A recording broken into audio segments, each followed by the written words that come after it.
Hey there, toy collector friends and Back to the Future fans alike. Welcome back to the channel. I am the Triple TC, that is the time traveling toy collector, and today we're having a quick summation of the 3 entries from Welly Toys into the Back to the Future range.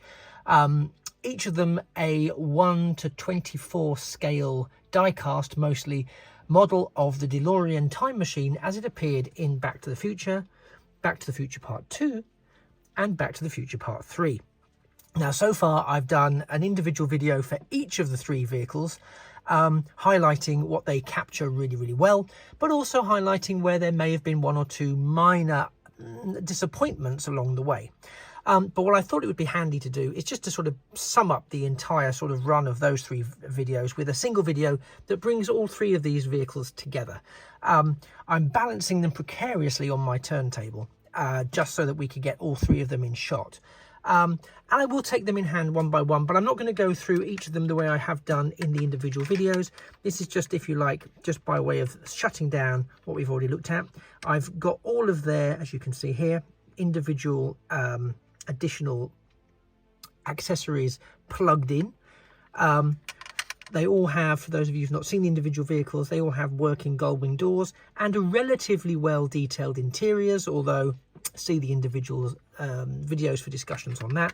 Similarly, you can really feel the heft and the weight of these cars, and the detailing around the sort of time engineering, and some of the decals, if not all of the decals, but mostly some of the decals, do a really good job.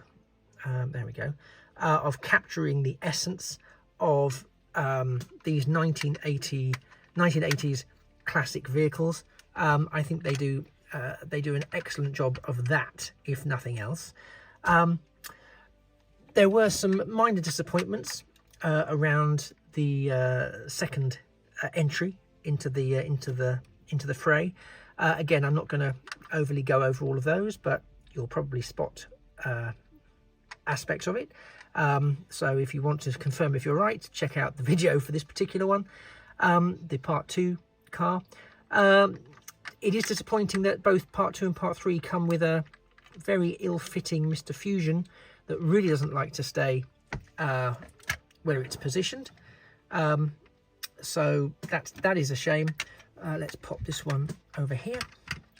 And then we can have a look at number 3, which again has the same, pretty much the same updated Mr. Fusion engine section, with the same issues with the Mr. Fusion accessory, I hasten to add. The additional bonnet detailing for the time travel support mechanisms, the updated wheels, and the correct decals. But again, please see individual videos for full critiques of each of these cars. Will that stand there? I don't think it's gonna droop off the side. I'll pull out slightly so we can get all 3 in shot.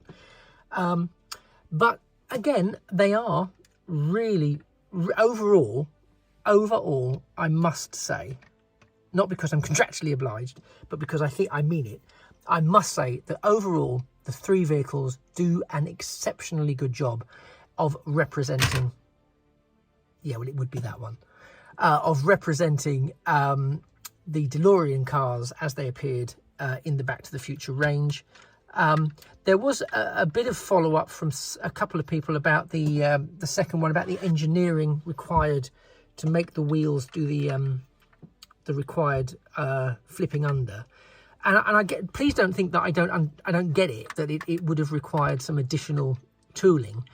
But to be perfectly honest with you, I'd have paid for the additional tooling, because that's what, you know, that's very annoying. But that is what you would want from a Back to the Future Part 2 car. It's what I would want and did want, is to have the feature with the wheels, the hover mode, because it kind of is a key part of the features of that particular model. Let's just pop Mr. Fusion back in there for what it's worth. So for me, that was perhaps one of the biggest letdowns. Again, to be completely transparent, it doesn't advertise on the box that it has that feature. but it does show box art of it deploying that feature with the folded under wheels. So poor, stupid, ignorant, naive me perceived that as being an indicator that it would actually perform that function. Not actually hover, I get that, but it would actually have a fold under wheels. But alas, 'twas not the case. Overall, as I've said, I do think these cars, I think Wellies has done a really great job of putting together an iconic set of vehicles. So my overall sense is that they work really well. There are a couple, as I've mentioned, of disappointments along the way, but nothing that I can't overcome with just a little bit of rational grown-upness, if I can muster that, which I'll try really hard to do. I'll try really, really hard to do. They all roll really nicely. They photograph really nicely. In terms of a favourite, I don't know what yours would be. I'm torn between two. I'm torn between, which is obvious if you've experienced the videos. I'm torn between the original, which is sort of the classic design, and I'm torn between Back to the Future 3.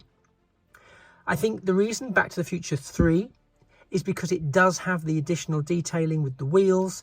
It does. They have gone all out in terms of upgrading the mould to incorporate the additional tech on the front, to incorporate the 1950s wheel trims and tyres. That's why I really that works for me. My tear in terms of which is it with the very first one is because the first one is simplistic technically. It transports me, if you excuse the expression, to that first film, a film with which I have a very strong connection. I know that's shared with other people who are watching this video. A very strong connection, and it was a very important part of my formative years, and the people that I saw it with, and the people that were in my life very prominently at the time, and our relationships and what happened there.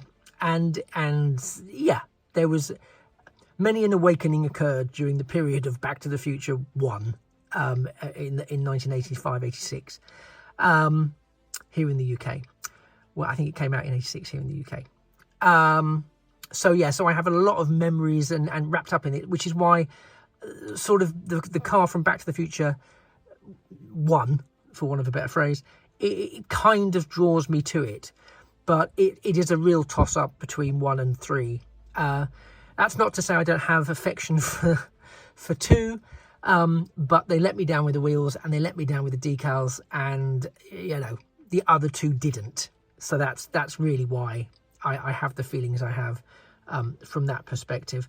But it's a really nice collection. So and it wasn't uber expensive.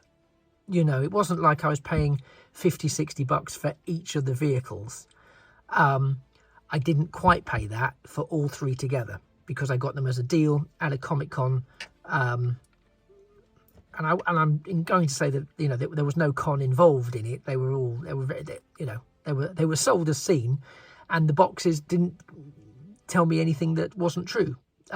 Really, they just may have implied it slightly, but that's my problem. As you can tell, I'm totally over it. Yeah. Anyway, I've loved looking at these. I've loved getting them out of the box. I've had them for a little while and haven't had the chance or the inclination or the time, if I'm honest, to get them out and give them the space that they have deserved. Because as I say, they do hold a special place in my heart, and it's been a long time coming, me getting these out and wanting to have a look at them myself, but also share that moment with you all watching this. I'd love to hear, if you haven't told me in one of the previous videos, and even if you have, I'd love to hear down below your favourite version of the DeLorean. Anything that gets on your nerves a bit about what they've done with the modelling.